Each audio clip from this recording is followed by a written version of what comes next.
I would do anything if I needed to make money. You go out, you meet people, you go out drinking, you go to house parties, meeting up with girls. Just no focus. Never come from wealth, but I come from love. The one point I gave my last £5 note because she needed something, and I was like, yeah, that's my last five. I had no money. I'm broke.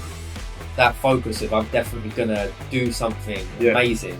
And then as you get older, the limiting beliefs start kicking in. This is the incredible story of Jake, the travel entrepreneur, someone who started with zero and has built himself up to £1 million plus business in the luxury travel niche. It's an incredible journey that you won't want to miss.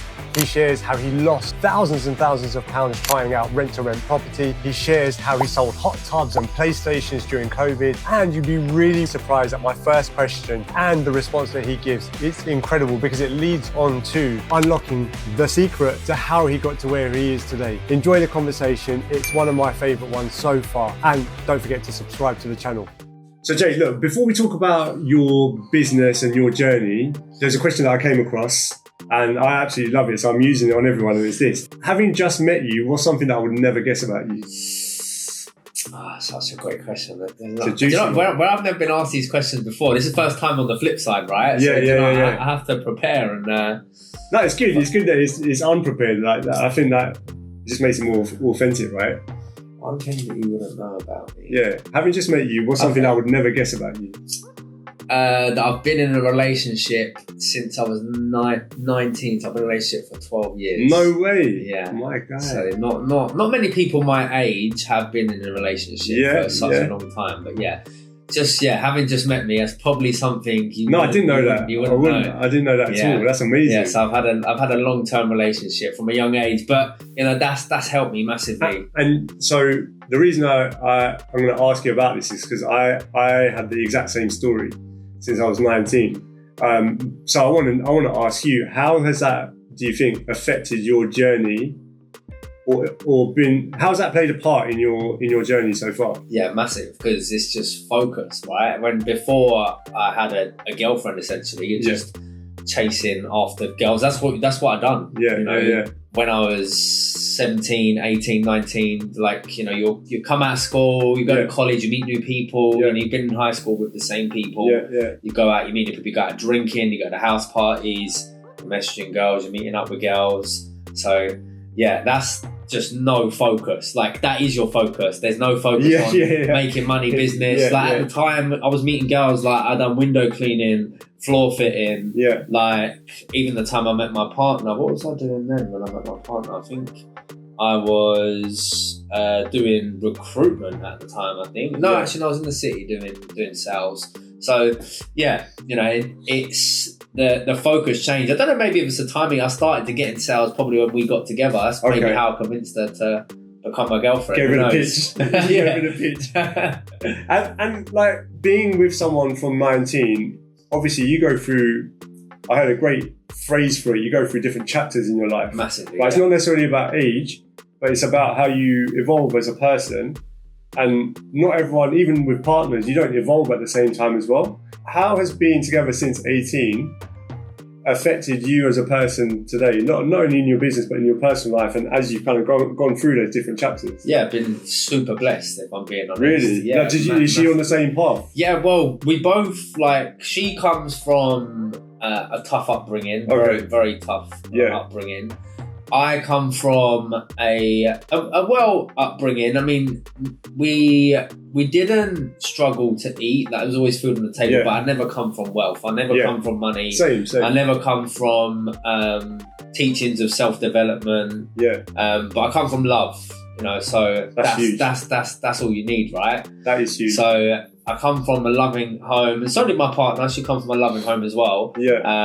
But she was more sort of on council estate. I was more like my parents, they owned their own home, but we went to school together. That's where we met. Okay. So as a proper childhood sweetheart. So we were kind of together at school, and then as we got older, we kind of went our own ways. Got to experiment and do different things, and then ultimately found our way back together. But that's like the chemistry and our energy together. It just matched. But we knew that at that age, that the chemistry, really at 16, the chemistry was so 14. Really, really young. Chemistry was super strong then. But then we kind of went our separate ways, and then we met together, and then it was just so it was great. But at the time, None of us are entrepreneurial. None of us had any money. At the one point, I gave my last £5 note because she needed something, and I was like, "Yes, my last five." But like, I had no money. I'm broke. Parents would never give me any money. I didn't have any money to give me. And we both come from pretty much humble beginnings. What would you say set you on that path of that self-development and learning? Because when you first kind of get into it, it's a bit weird. Do you mean like no one does it? Really? Sales, yeah. But from a young age, I always thought, when you're growing up, when I was playing football, I was like, I'm going to be a Premier footballer, 100%. And then you get to a certain age, like you go to high school, you meet better footballers. And I was shit in comparison to most people. But if I had it in my mind, I'm going to be an actor. I'm going to do something. I watch the telly all the time. I'm definitely going to be on the TV. I always had that focus of I'm definitely going to do something amazing. And then as you get older, the limiting beliefs start kicking in. And then as soon as I hit like 13, 14, I've got paper round and stuff, earning £20 a week. And I'm like, I'm definitely not going to be an actor. I'm definitely not going to be a footballer. I'm probably just going to have pretty average home and a pretty average life. Then from then until I got into sales when I was 19, then at that point, got into an office. The first hour in the morning, they used to pay us motivational videos. They'd turn the speakers up. We'd watch Jordan Belfort doing a pitch of some sort. And then you would have, I remember this example. I can't remember the exact figures, but it's something like the chances of you earning more than your parents based on your upbringing and your household. So they've gone for a bit of an exercise. Right, Jay, how much does your dad earn a year? I was like, I don't know, maybe like 40k. All right, how much does your mum earn a year? Maybe like 10. Okay, 50k. So there's probably about a 98% chance that you will not earn more than what your parents put together if you just follow the tracks of a state education. So what you have to do, you have to self-educate. Right. So that's one of the best. That's one of the best quotes I've self-educate. Self-education. And so the quote is, a state education will make you a living. Okay. But self-education will make you a fortune. I love that. And then all they done was drill us with personal development. You can achieve. You can do anything you want. You can make as much money. You can spend as much money. What do you want to do? Put an order list out there. Read The Secret. That's the first entry-level book for any person getting into sales and development. And I was taking all this in, and it was just amazing. And I was still getting paid fuck all. Like they were paying me about £1,000 a month. I was getting fined because I was late every day. So they'd fine me half a day's wage, and then they would pay me late. So I couldn't get the train, or I'd have to bump the train. That's why I was late, because I was bumping the train. Right. So it's even at that point, I had, that was the best. It was the least paying job in terms of money I've ever had, but the best paying job I've ever had. Mate, imagine in terms being exposed of the to that development. At like 19. Yeah. And really buying into it. That's life-changing. Hardcore sales, super hardcore sales. But that's essentially what they taught me. And they taught me about self-development. It's all achievable. You can 100% do it. What were you selling out of interest? Investments, alternative investments. I did the same thing, mate. I did the exact same thing. Young and naive. What was you selling? It was like AIM-listed stocks. But way before that, when I lost 70% of my income, I knew I had to act fast, and so I jumped on AI to figure out what I was going to do next. I quickly landed on developing a 90-day business coaching program that was going to help entrepreneurs get more money in the bank account. The second thing I knew I needed to do was to get new leads and new clients in, and there was only one platform I was going to use, because I followed its founder, Dan Priestley, for a while, and he talks about building a demand for your product before you launch it, a wait list. And so his platform was called ScoreApp. I signed up and started building my quiz, and as soon as I launched it, I got incredible results. High quality leads with intent, and I knew a lot of information about them. Very quickly, I started converting them, and within a matter of months, I've generated over £15,000 in sales. Today, I'm proud to say ScoreApp is a sponsor of this show, and I'm a partner with them, so you can get 50% off your first month using the platform. Use the link in the description and check it out. Start getting high quality leads straight into your CRM. So here's one. Because when you're talking, it just made me think, and this feels familiar. So I joined the company and it was commission only, right? Because I just knew similar background, house full of love, but no real money. I was talking about it to my mate, where like my dad always had money, but it fell out of his hands like water in an open hand. Yeah. My mum would bridge the gap with credit and kind of try and run the household as best she could. Yeah. So I had this messed up hybrid of what of learning of what money is, and same Yeah. time, like it's not my parents' fault, but that's just what you grew up with. And so all I knew that's was what they grew up with. exactly. And that's what they grew up with. Exactly. And I was like, all I knew is I have to make money. If I want to change my life, money is the answer.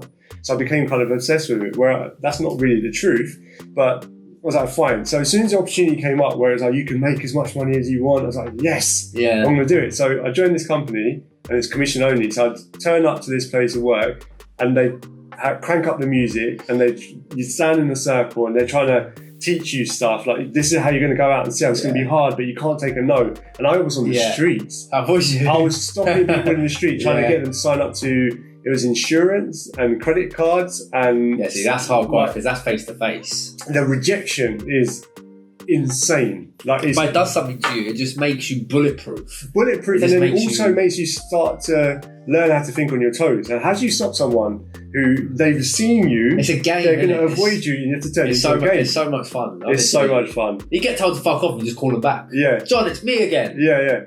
And they'd be like, I've already told you to fuck off. So, okay, listen, we got off on the wrong foot. And then you just try and play the game to try and get them to speak to you. It is fun. When you look at it that way, it is so much fun. And I remember like a tactic that I stumbled upon, which was really good, was I looking at people's shoes. And I'd be like, oh, your shoes are dirty. And they'd be like, what? And then, no, actually, they're really good shoes. And then I like this about you. And then tell me about that. Pat and interrupt. Exactly. And you stumble upon it, and then you learn.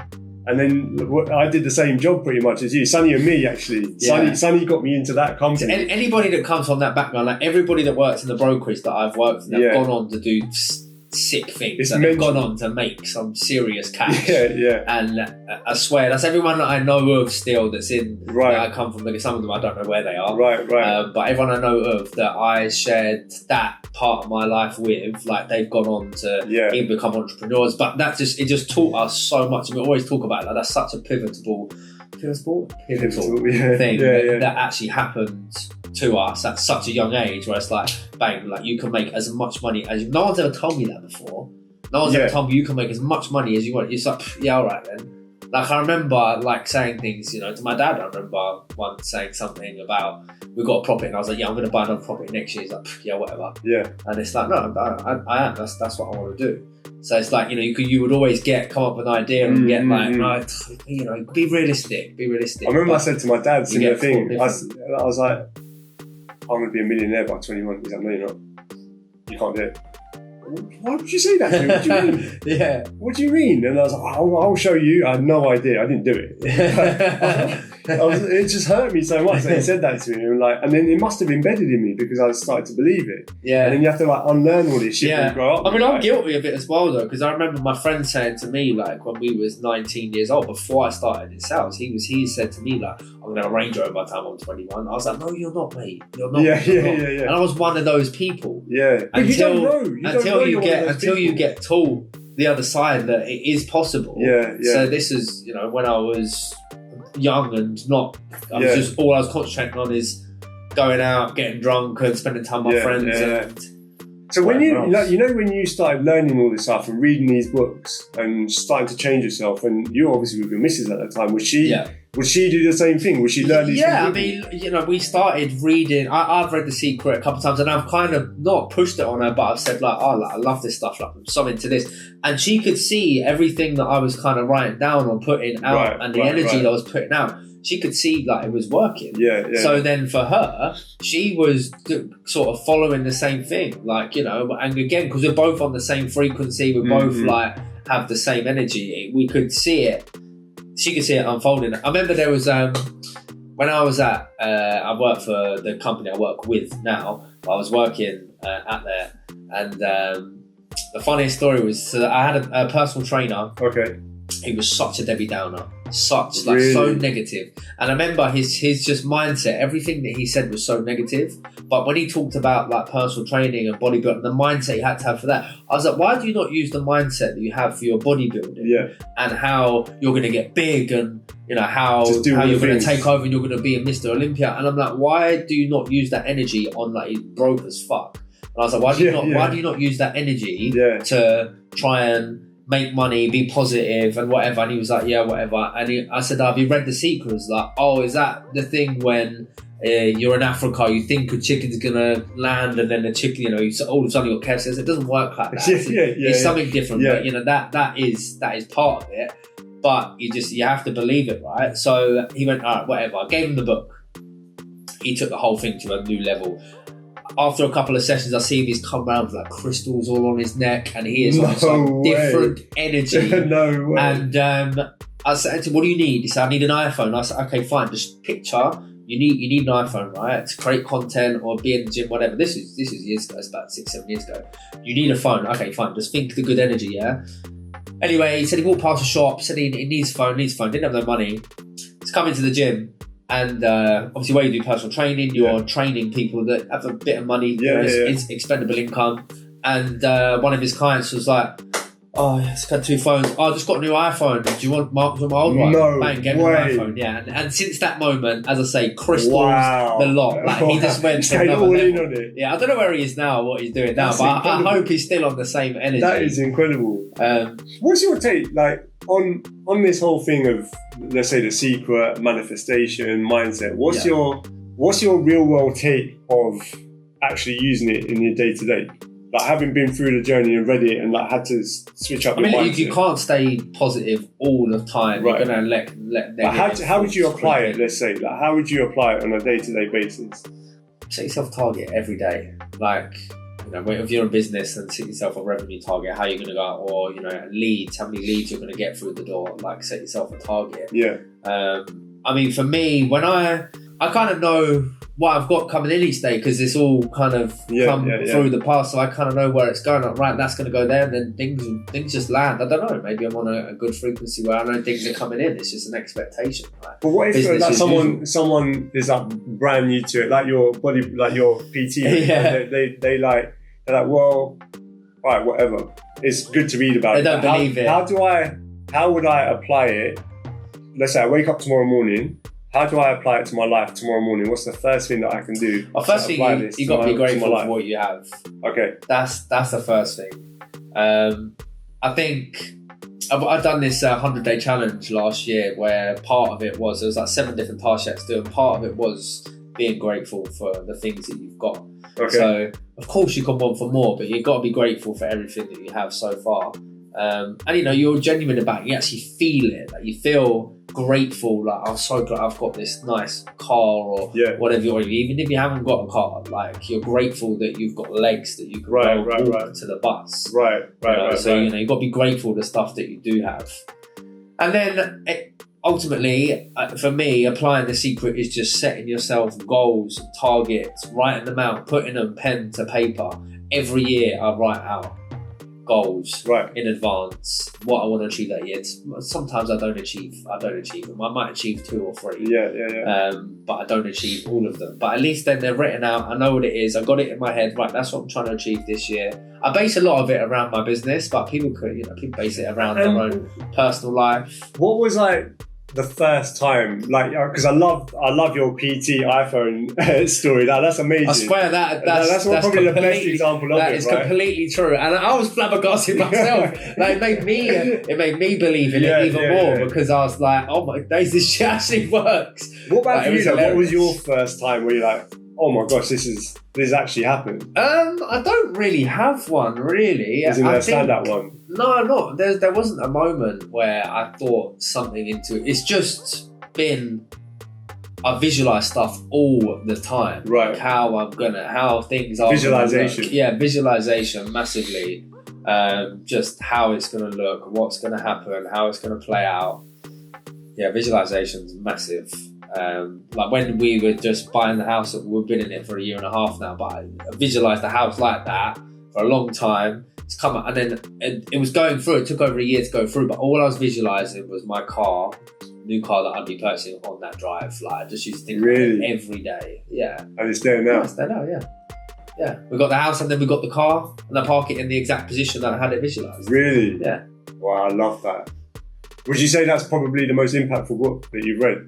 Yeah. To be fair, a lot of stuff I listen to, because I'm not a good reader. Yeah. I'm not a good reader. I lose concentration. My brain goes elsewhere. So yeah, Audible's massive. Yeah. So Yeah, definitely. But yeah, from that age, getting into sales, and yeah, so me and my partner, we've gone through it because she went to university. I went into corporate job, and then as soon as she had left university, she did nothing with her degree, but she got into sales, she got into recruitment. And again, yes, I had probably helped her with a lot of the sort of thoughts and visualization, but she's worked on it herself, probably being in sales. And then we've both just progressed together. Like she's really successful in what she does in the corporate world.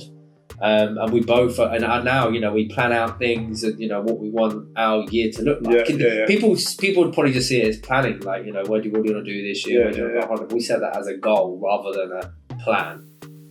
Say that again. What do you mean? So people will plan the year out and say they want to, people can plan their next year. We do the same, of course, but we make it more of like, that's a goal, that's something that we're going to achieve this year. We kind of put an emotion attached to it.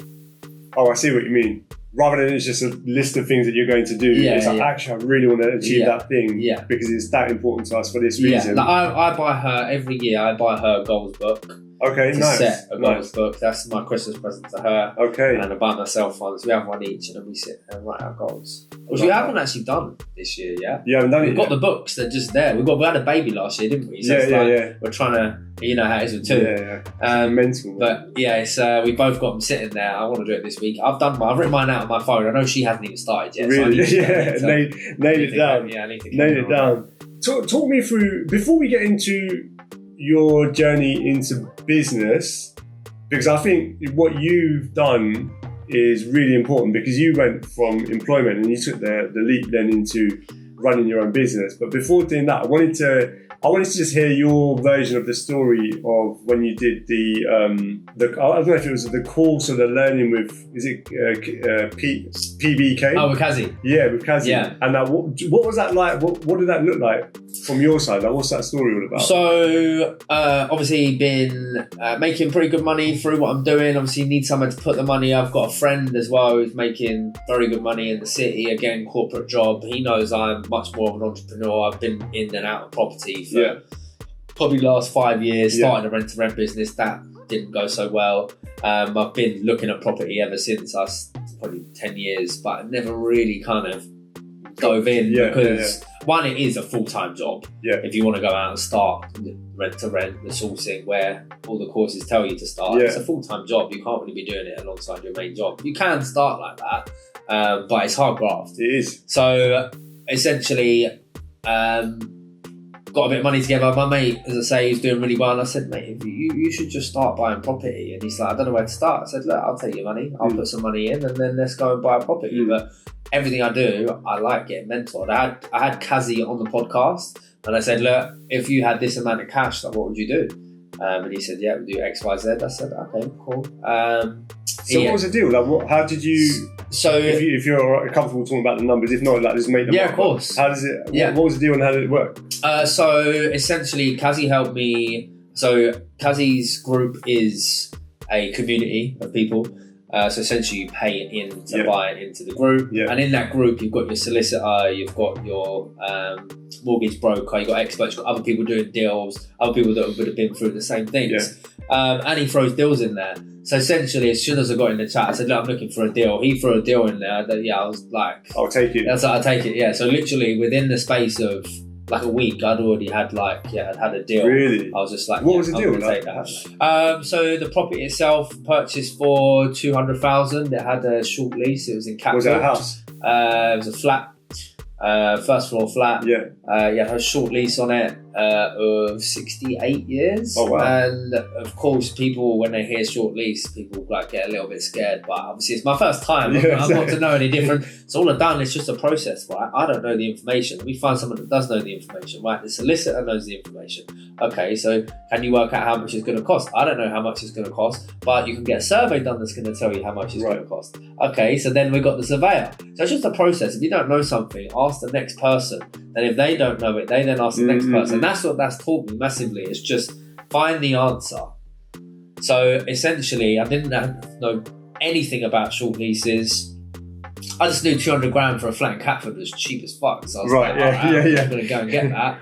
But obviously done the maths with Kazi's community. You get spreadsheets. So essentially in there was a spreadsheet of how to analyse a deal. So I put in like roughly how much is this going to cost? How much is this cost? I don't know. Let me call my mate who does building. How much do you reckon this will cost to renovate this? Okay, how much is it going to do to do the lease? Right, so listen, how much is it going to be to pay for the legals and all the process?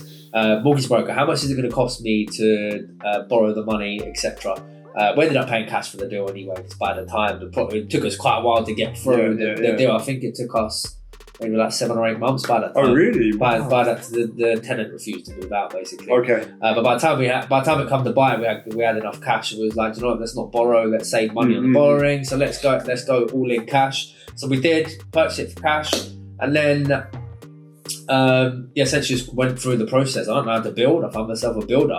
Actually, I don't know how to do interior design, or I don't know where to buy the materials from, so I found a project manager. So all these things do cost money. I didn't factor some of the costs in at the beginning, but I knew the price that we purchased it at was so low that essentially there's enough margin in there. There'll be enough margin in there. And if there's not, I don't care. I've learned.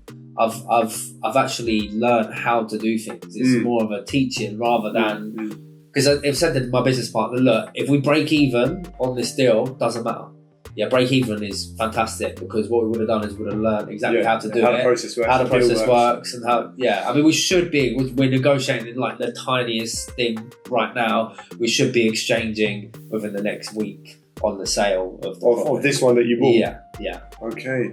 But again, it's taught me loads of lessons, and we've made some money along the way. So now I know my next move. I've made this move. Now we know our next. So what would you do with the profits from that project? We're going to recycle it. We're just going to start building a portfolio now, rather than actually being active with development. From my personal opinion, with development, you've got to be going to auctions, looking for deals, analysing deals, meeting people, getting a good relationship with building. All of this is, for me, it's a full-time job. There's margins. I quite enjoy doing what I'm doing, and if I go and do all of that, I'm taking focus off of this. We do, and this is what I was having a conversation with my business partner yesterday, funnily enough.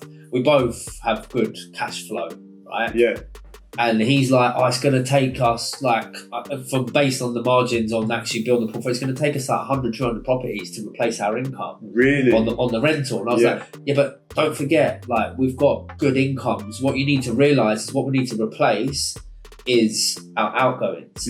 So then you're financially free. So essentially, we only need maybe 10, 20 properties like that are going to enable us to be able to have, and by the way, these are properties that are up north that are cheap, that are paying, because that's what we're buying next. So these are paying like £400 a month or something. So there's not a lot of margin in them. But I said to him, you can't think of it like that. You just got to think about, we can stay in our jobs, we can do what we're doing, and essentially we can just make sure that that's the first target. Our first goal is to make sure we get our outgoings covered, so that if something did happen, my mortgage gets paid, my bills get paid, I can afford to heat the house, run the car, everything. And we're never going to be able to replace the incomes. We're full time doing what we're doing, and the business we've got the good cash flow. There's no upside. There's no limit to the upside. Exactly. So this is kind of on the side, and I've realised that needs to be on the side. So what I've done now, Nikesh, I don't know if you know Nikesh, Parla, from Wealth Invest, I said, listen, we just need hands off. Like, so he goes out, he sources the property, he finds it, does deals with solicitors, brokers, and I said, I don't have the time. My business partner doesn't have the time. He's concentrating on doing his thing. I'm on mine. So essentially, we need a turnkey. So we've put a deposit down for 3 properties with Nikesh, and he's going to go out and find us 3 properties. But I like the strategy. It makes a lot of sense, like rather than, and that's smart what you said, because I hear this a lot as well, where they're like, I want to completely replace my income and I want to be passive. But actually, the really important thing is what you said, is like cover your outgoings, because then you've got peace of mind. You're essentially financially free as long as you cover your outgoings. It doesn't take. And that number's a lot smaller than a lot of people think. Like when I'm working with clients, and then and they're initially thinking of, I want to get rid of my business, I want to sell it, I want to do this, and I was like, what's your dream number each month? Like, how much do you want coming in? Do you know what the answer is always? Well, I'm just enough to cover my bills. 10 grand. It's always 10 grand. I want 10 grand. I want 10 grand a month. Like, okay, fine. Why 10 grand?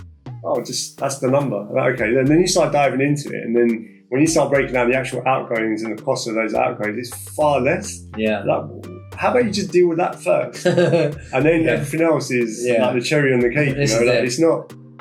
But again, I think going back to what we were talking about earlier, you don't know what you don't know, and until you learn to think that way, how are you ever going to know? I thought I'd be able to just develop property, just get this one done, then we can go and do 2 properties and 3. And I'm like, I haven't got the time and energy. Getting phone calls from the builder's delayed. My project manager, she was fantastic. If I didn't have her, I'd been on the project a lot. So the money I paid her, I think it was like $5,000 or something for her to manage a project. That was money, like best money I've ever spent, because it allowed me, I made more money in my business from actually concentrating on work rather than having to worry about chasing the builder because he's not done this. The project overrun 3 times the amount it was supposed to go on for. Wow. The builder just took on too much work. She had the relationship with him before, but it didn't work out too great, to be honest. But again, just before talking about your business, what's been like your biggest loss or failure in business? Like lost amount of money or whatever it is? About 30k, I'd say we lost in the rent-to-rent business. Oh, really? Yeah. How did that happen? We grew too fast, too quickly. We'd done it during COVID, and basically we thought I'd always wanted to do a rent-to-rent business. You get in a property, you get in those rooms, and they're like rent-to-rent. That's how you start out. And I've always wanted to get into property. So probably about 6-7 years ago, got into property. On the rent-to-rent, I was like, right, let's run it. And then I brought a couple of friends in, so we started getting the flats. And this was COVID times, and this was August, and our flats were in Brighton. Yeah. So literally, we got them. I think we got them in July. Paid to furnish the property, went down there, and in August it just absolutely flew. Fully booked out, charged ridiculous rates. Yeah. Gay Pride was on because it's in August, and we were charging ridiculous rates for the night. Like, we just made some crazy numbers, and we just thought, this is it, you made it. It's easy. Let's just get another 6 and let's just go for it. So you went from 1 to 6. We went from 1 to 6 real quick. And one of the biggest mistakes that we made was the fact that we didn't plan this out before. But as soon as you hit the VAT threshold, you have to, because I don't know why we didn't think of this, but there's obviously certain businesses and stuff which you can get away with not paying the VAT. Exemptions, because for example, if like we're a travel agency, we go under the 12 operator's margin scheme, so we don't pay VAT, we don't claim VAT, because all that stuff's external from the UK. But essentially, if you go, we were an accommodation provider, so we hit the 85k mark, and our margins, like, we hit that pretty quickly by maybe 3 or 4 months. Okay. We hit it pretty quickly, and by that time it was December, it was cold, no fuckers were going. We had 6 flats, and we just bought loads of furniture to put in the flats as well. So you have to pay for that up front. We were paying 3 months rent up front as well. Because that's how we negotiated to take the flats on. So we had a real good landlord. She owns about a third of Brighton. She had tons of properties and buildings. Like, we'll take that. Anyway, took it all, put loads of cash in, and then we hit the VAT threshold. And I was like, okay, fine. Actually, over the summer and over the winter, we've done a year. Our margins were operating at around about 20%. Before that, VAT comes in. How much is that? It's wiped out our margins completely. And obviously we were heavy on deposits we had to put down for the flats, furniture that we had to do. So we carried it on for around about 3 years. We hired someone to do the managing. Our cleaner was unbelievable because he was on the ground actually in Brighton, running all our flats. We didn't get any more, but we lost a lot of money on the furniture. The furniture went to nothing. Had we have stuck it out, we could have made money 100%. COVID stopped. I went back to doing travel. They went back to doing marketing. The business was shown no love, and essentially just needed your attention. And it fell apart. Essentially, it just needed attention. It needed love. We could have made it happen, but by the time we were paying the VAT and the tax and everything, it just decimated our business. So, expensive lessons. It's education, isn't it? Like we were talking about earlier, you have to pay for it one way or another. Yeah, exactly. So then I know all these things, and like where I'm buying property now, looking at doing some service accommodation units alongside some of the buy-to-lets. Yeah. But I know how now to run service accommodation. I know that it's a good investment, and now I know that you have to be careful if you're hitting the VAT mark. Like, I can have my own, but if we're going to get ones together, you get your own one, I'm going to get my own one, because you can hit your VAT bill, I have my VAT bill. You have to play the game with the rules. Yeah, it is a big game, and you have to learn the rules of the game, like whichever one you're in. I learn the rules, so it's going to save you money in the future. Yeah, well, making more as well, right? Yeah. And so, like, onto your business, you're talking about COVID, and I know you made the switch from like being employed to building your own business during COVID, right? Yes. So talk to me about that. How did that decision come about? So I worked for a company, and COVID hit, travel. I was traveling anywhere for a good couple of years. I had pretty low overheads. We'd purchased our home. Mortgage was pretty low. Mortgage rates were really low back then. Yeah. My partner was able to kind of help and cover what I needed if I had needed it. But I was doing pretty well in the corporate world anyway. So I managed to put some cash aside.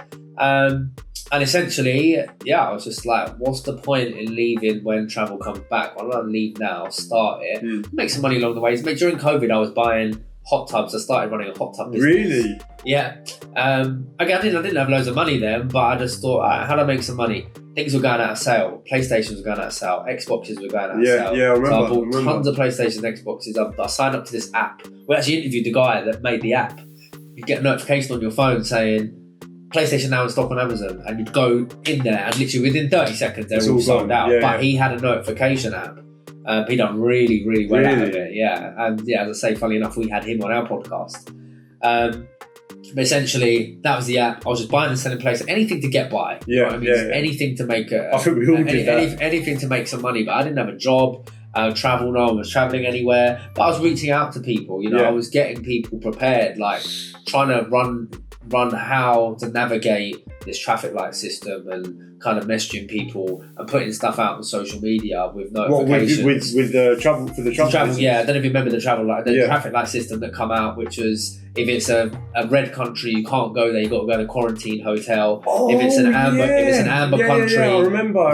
Country, you can go, but you got to get a test, and within 7 days when you get back. It was complicated. Yeah, it's so complicated. So I was putting out content based on that, touching base with my client base. I would say when I left, because I worked for the company and I work with, I was able to take a small portion of my client base. So I touched base with them, and then I just done outreach, started on social, started building the business on the side, and then just buying and selling everything. The hot tub business, because we were getting notifications about things that were selling out. Hot tub was selling out. Everyone was at home.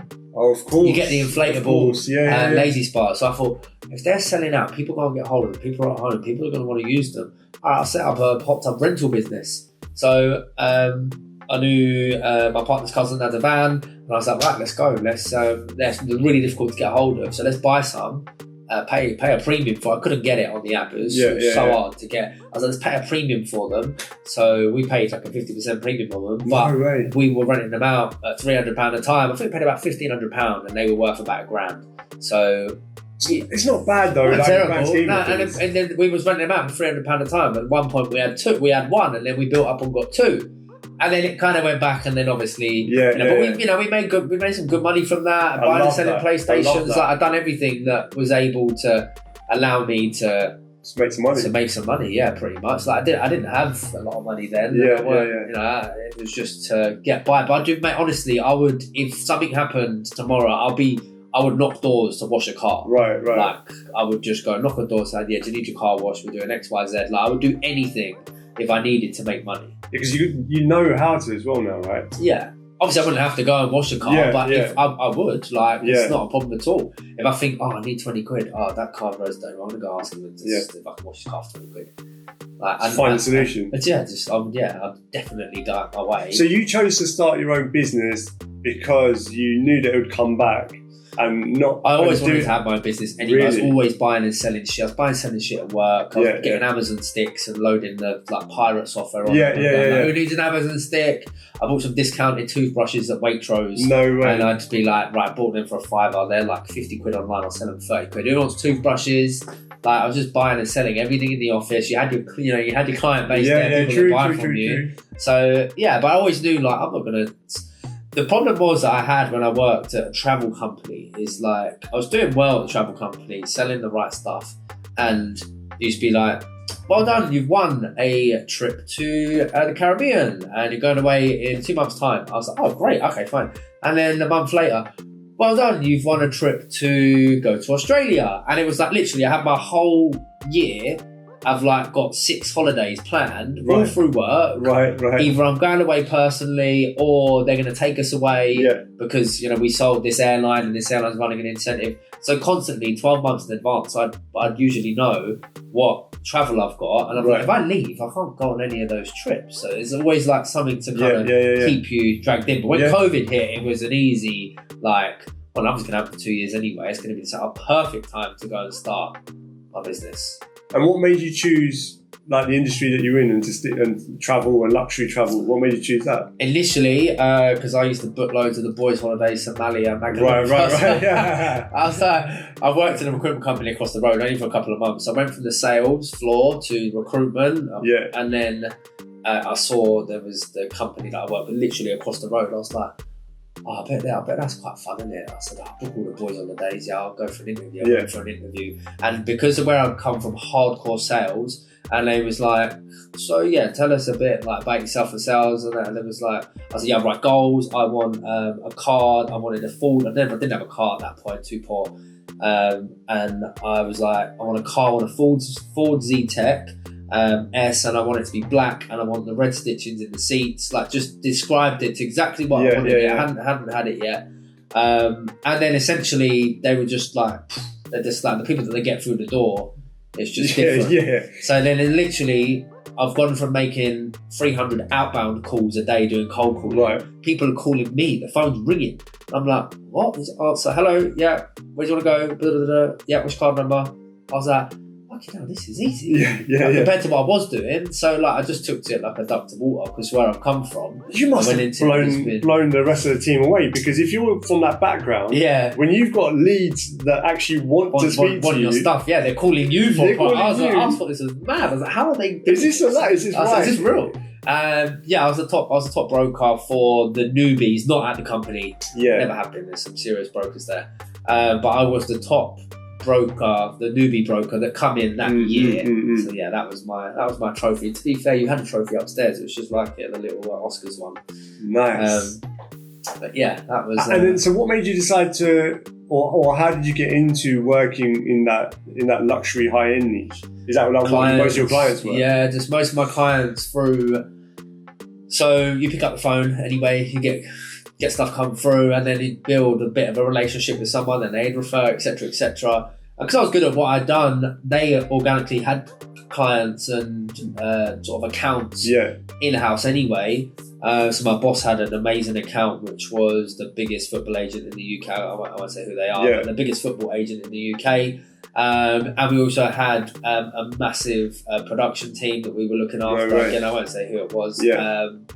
But they drive cars all over the place. Right. All over the world. You can probably guess who it is. But essentially, we had some really good clients. And because I was good at doing what I was doing, I was put on all these good accounts. I was dealing with a lot of the footballers. Didn't really speak directly to them. Some of them. Some of them I spoke with. A lot of the time we're dealing with the agent. And then obviously I would deal with a lot of the TV stuff. So the TV show and the production stuff. So that was building up the client base. But when I left, they weren't my clients. They were accounts I was put on because I was good at what I do. But then when I left, I had all that experience. I've dealt with all the footballers. I've dealt with a lot of the high-end luxury stuff. So, and again, I've just put that out there. That's what I want to be dealing with. I just thought that into existence. I want to be dealing with the high-end. I want to be dealing with luxury. I want to be dealing with the footballers. So, essentially, I went and played golf maybe about a year or two after I started my business. And again, this is like law of attraction and the secret. this is one good example for the question you asked earlier, but I couldn't think at the time. But I've been working on a lot of the football accounts. Obviously, I left, I know they were no longer my accounts. Yeah. Just turn up my mate playing golf, and you normally pay in 2 balls. And anyway, there was this guys in front. They were slow because the guys in front of them were slow. So we teamed up with them. Just got in a conversation with him about like what we do and whatever. And it so transpires that he is an agent at another company he was a football agent. And I was like, oh, funny enough, I've dealt with so and so, and he's like, yeah, they're the big boys. They're like the biggest agent in the UK. Right. And he was like, yeah, we're probably at number 2. So I was like, fantastic. Look, I've got all the experience. Look, whenever you're next traveling, just let me know, and I'll make sure I look after you guys. And one important thing I've done was, and I always do this with leads and anything, take the phone number. Don't give the phone number. Always take the phone number.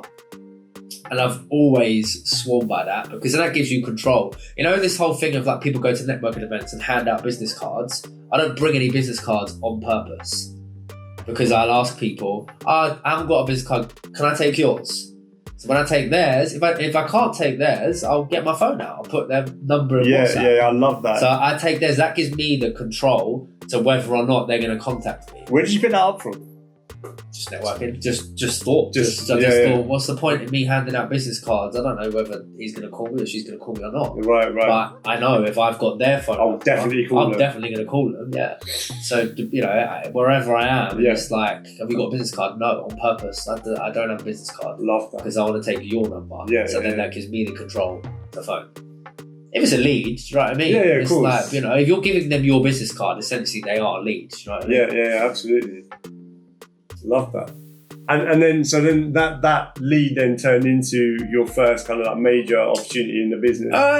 No, I mean we've had few opportunities, but just giving you an example as to how the manifestation, law of attraction. I'm working with footballers before. Now we're kind of working with footballers again, and I've reached out to a couple of footballer companies. I was dealing with another agency before these guys. They're a concierge company, and they book trips and stuff for some of their footballers. But organically, I've worked with footballers, so then I've tried to work with them again. I mean, look, we haven't got a huge portfolio of footballers, but we're working with a couple of agencies and concierge companies, and then our client base is just made up of all sorts of different things. And how much do you think, the work that you started to do in COVID, where you actually just putting out a ton of value that was useful, and obviously you've gone on to build your own personal brand, and you're building it. You continue to build it. Like, how much would you say that's impacted the business, and like how you will scale the business and grow the business into the future? Yeah, it's mad. Yeah. How much do you think it contributes to it? So what, the social media side? Yeah, like your personal brand side of things. Oh, massively, because you know what it does is like it's obviously it gives you social proof. You're willing to put your face in front of a brand, but also, it's a case of, say we go to a networking event. If I wasn't on social media, we wouldn't be having this conversation now. You wouldn't really remember probably who I was. Unless you and I actually met at an event, we spent time together, we talked and I got to know you. It wouldn't make sense. It wouldn't make sense. But that's how I find it working. It works in tandem with actually going out there networking is one thing, but then having a social media presence to be able to still showcase to people who you actually are, what you actually do. Because a 5-minute conversation doesn't get that across. But it's about holding attention. And you hold attention, you can only have that for 5 minutes when you're in the room, but you hold attention with them online for, let's say, a year. I might not hear from someone from founders that we do together for a year, but essentially I've had people message me that I've not really spoken to before, been at clubs for 2-3 years, but they know I'm on social media, they can see what we're doing. It's and then funny they'll say that. It's so true. Like people kind of know you. Like, you might bump into each other at an event, say, hey, what's up? How are you? Good to see you. But then when they actually want to connect with you and speak to you, it's like they know you already. Because of the stuff that you put out. It is. It's so important, and that's one of my goals this year is like to really concentrate on social, because we stopped like as in your own stuff. My own stuff. And what I mean, the game's changing constantly, but there's probably something that's consistent in it. Like, what would you say when it comes to socials and personal brand? What's the thing that you think makes it work for you? I mean, I would say consistency, but I haven't been consistent. Do you know what I mean? But it's because we've been consistent. We've been on and off consistent for long enough now to have a presence, and I post enough stories and things like that to be able to come up. But like the actual content itself, it's not there. But I've still been consistent. Yeah, as I say, I have someone hired full time on it, but her role is also business development. She's doing outreach. She's working on LinkedIn to deal with corporate companies. She does email campaigns. So actually running the content on the side, again, it is a full-time job for another person. So one of my clients, he's just built his brand, sold his business for £10 million. He's just built a brand. We had him on our podcast, funny enough. He's just built a brand from 0 followers to 150,000 followers. Really? Yeah, I'll show you afterwards. I think he's done that in about 6 months. Wow. He's hired a whole team that comes in. Makes sense. And so I sent him the other day, look, this is my goal for the year. I really want to pump out the social media stuff. He's like, mate, you see my stuff? I've got a whole team. I've got like 3 or 4 people working on it full time. Obviously, he's just sold his business for 10 million quid. And he's earned like 50 million quid over the time of his business. So, he's doing pretty tight and he can afford to be able to pump the money into a personal brand. But essentially it is a full-time job. But what I did want to ask you about was the pod with Sam and Luke. And I know Joe jumps on it every now and again. But technicals aside, you've had some pretty incredible people on there. And what would you say has come out of it that's really, really affected you in terms of changing how you look at business? Like what lessons or what conversations? Do you know what? Sometimes it's not even necessarily about that. It's just about how you feel. Like if you'd invited me to do the podcast then, I hadn't been doing what I was doing. I'd be like, oh fuck, what do I do? Do you know what I mean? Like you're not used to speaking in front of a camera, building personal brand. Like it kind of all overspills into your business. Like this year, like I really want to get down on working on my personal brand, but wouldn't even really be thinking about it if it wasn't for the podcast. Like the podcast just enables you to get out of your comfort zone a little bit. Obviously become more recognised. Like we'll go to events like Founders and people know us because of the podcast. I've been at Tesco's before and so you're from the podcast Multipliers. I'm like yeah. I can help some kid out who's working in Tesco's. He had their questions for me, and I was like, "Yeah, it's cool." That's amazing. Yeah, I loved it. To be fair, what about the actual guests as well? Like, you meet incredibly successful people in different walks of life, doing different things, who define success in different ways as well. So it always just motivates me to know, like, there's not a ceiling. Like you hear some of the stories of the businesses that people have built, and it's like. It's mad, like what's achievable. So if you were to, this is a tough question I feel because you guys have spoken to so many people and there's probably so many gems in there. But if there were 3 things that stood out to you in terms of what is the common thread that runs through these people that makes them successful? Like what are 3 things that you can say that seems quite consistent across everyone, especially those guys that have gone to that next level? The belief in what? Knowing that they can do and achieve what they set out to achieve. Again, it comes back to like the kind of visualization and knowing that they can essentially grow their business to where they grew it and sell it. Like they always knew that they'd be able to do that, and have belief in their product, belief in what they're selling. One of the other things that they've all got in common is they're resilient. Like they talk about the good and the bad that's happened in the business, and times where there's just no money in the account, and it is a lot. Obviously, it's a business podcast, so it is very business focused. Similar to like your podcast when it's like entrepreneurship and business. It is very much talking about business rather than their personal life. But is there anything about them personally? So you mentioned, I think resilience is a good one. But is there anything else maybe that's about them from a personality perspective that is also different? Really? Yeah, a lot of people that we've met are very, very different. Some are quite quiet. Some come across a little bit quiet. Some are a little bit loud. Some because you know, it doesn't matter if you're an introvert or if you're an extrovert, you know, or your personality type. You know, sometimes you haven't even got to be great with people to be able to become a successful business.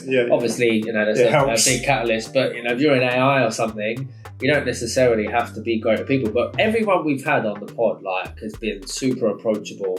You know, they've got good, like, personal skills. So what else would you say is the third thing? So belief is number one, resilience. What else would you say? So I think to take them to that next level. Oh yeah, I'm trying to think like who we've had like going backwards. They all see it like a game. It's kind of like problem solving. It's all, you get to a part in the business and it's the next, similar to what we were talking about earlier. If I don't know this answer, I ask someone that does, and when they don't know the answer, you're always getting closer to the answer the next person that you ask. Like if you have a problem, and again, all these, you know, these guys have a problem within their business, you know, let's say they're gearing up for a sale. They've never sold a business before, so they don't know how to do it. So what do? You reach out to someone that does sell businesses and has sold businesses before. So you have the problem. You don't know how to sell a business. You find someone that does. The person that has sold a business, because he was using an external company, he doesn't actually know how to do it. So you then reach out to the external company that does it. So it's always finding a problem, finding someone that can solve it. And yeah, everybody that we've had on the pod is good at finding the problem, but you don't. Finding the solution. Finding the who to solve that problem. Yeah, you don't never have problems. You just find solutions. That's it. There's a great book, you may have heard of it, called Who Not How. I've not heard of it. Mate, it's just, you made me think of it just now, where he talked about they see it as a game, and they solve problems, and if they don't know the answer to that problem, they find out who can find it. So the book, the short version of it is oftentimes when we're in our business or in our life, we're like, how can I do this? And what that does is it limits the size of the solution that we think of. But when we start thinking of who can help me solve this problem easily, it expands the size of the opportunity, and it changes from a problem to an opportunity. Massively, yeah. And it was, for me, that was quite a transformative way to look at things, because oftentimes I would, before that, just how can I solve it? But the problem is that you don't know. That's why you're there in the first place. But it's interesting to hear that that's what these guys do as a game. They're like, all right, who's the person to help me solve this problem? That's how you got to view it. It is a game, you know, at the end of the day. So let me ask you one thing to, I suppose, like to sign this off. And again, I think it's a bit of a tricky one, but it's a good one. Oftentimes people ask you, like, oh, if you were to give advice to your younger self, what would it be? But I wanted to flip it and say, look, let's say you in 20 years' time, right? What advice would Jake in 20 years' time be given to Jake today? Stop working so much. Oh, really? That's amazing.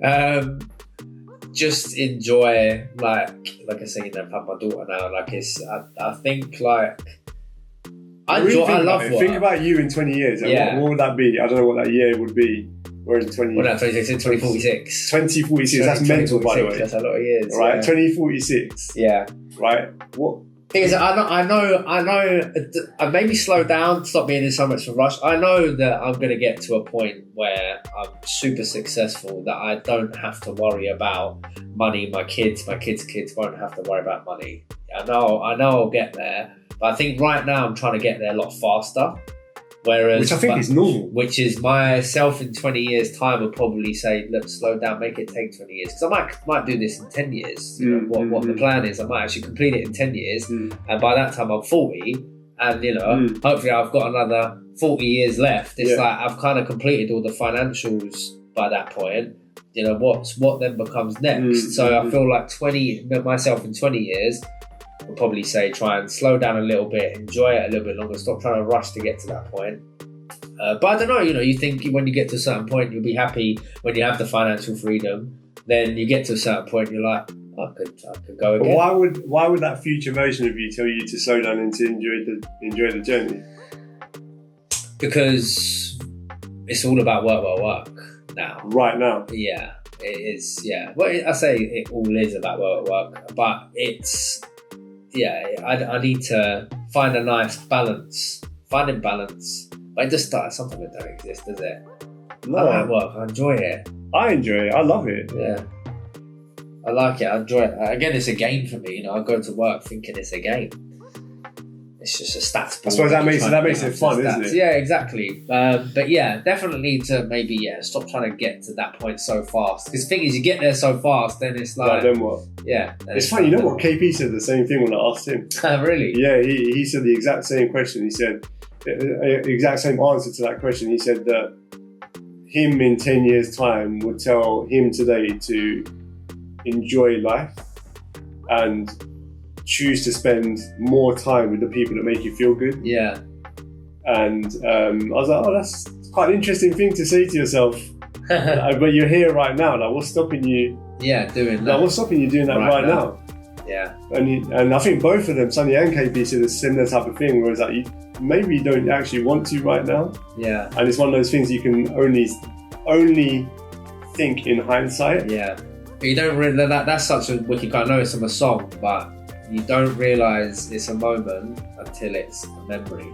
So, you know, sometimes like I love that. I've had the feeling loads where you're at somewhere, don't get me wrong, you're having a good time, but you're not thinking about how much of a good time you're having. You're just actually enjoying it, you're having fun. But then when it becomes a memory, you then realise, fucking, that was so good. That was the moment, that was it.